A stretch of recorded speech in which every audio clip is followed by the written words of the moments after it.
15 বছরে ব্যাংক খাতের 92,000 কোটি টাকা আত্মসাৎ হয়েছে। বেসরকারি গবেষণা প্রতিষ্ঠান সিপিডির এক প্রতিবেদনে এ তথ্য পাওয়া গেছে। সংস্থাটি বলছে 2008 থেকে 2023 এই 15 বছরে 24টি বড় ব্যাংক কেলেঙ্কারিতে প্রায় 92,261 কোটি টাকা আত্মসাৎ হয়। আর্থিক প্রতিষ্ঠান বিভাগের বিলুপ্তর সুপারিশ তুলেছে প্রতিষ্ঠানটি। সাইদ আরমানের রিপোর্ট। একসময় শক্তিশালী ইসলামী ব্যাংকের মালিকানা নেয় চট্টগ্রামের এসালম গ্রুপ। বর্তমানে ব্যাংকটির চেয়ারম্যান সাইফুল আলম মাসুদের ছেলে।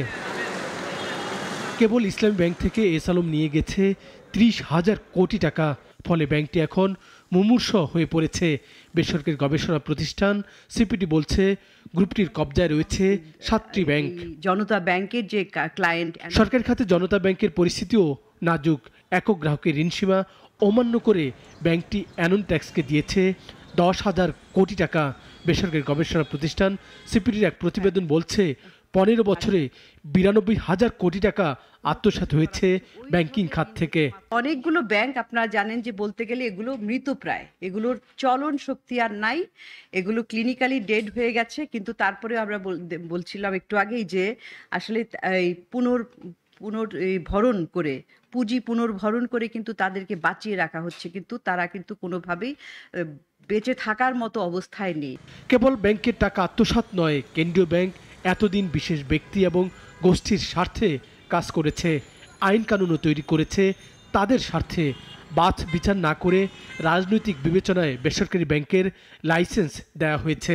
ব্যাংকের লাইসেন্সগুলি যেগুলি দেওয়া হয়েছে সেগুলি কিন্তু সেটার কোনো বিচার বিবেচনা প্রয়োজন কি এবং কারা এগুলো নিচ্ছে সেগুলো বিবেচনা না করে আসলে এই যে আমরা বলছি যে একটা শ্রেণী তৈরি করা, যেটাকে ক্রুনি ক্যাপিটালিস্ট বলা হয়, এই শ্রেণী, সুবিধাভোগী শ্রেণী, স্বার্থান্বেষী একটা গোষ্ঠী তৈরি করার জন্যই কিন্তু ব্যাংক লাইসেন্সগুলি দেওয়া হয়েছে।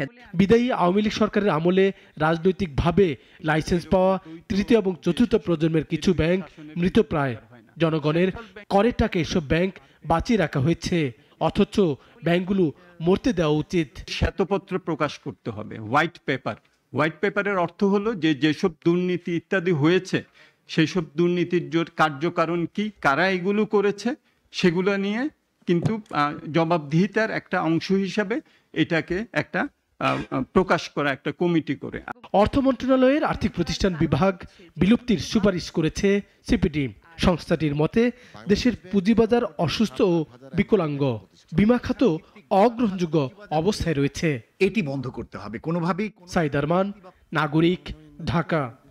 250-টিরও বেশি ডিজাইন অপশন নিয়ে ওয়ালটন স্মার্ট ফ্রিজ, বোঝে আপনার প্রয়োজন।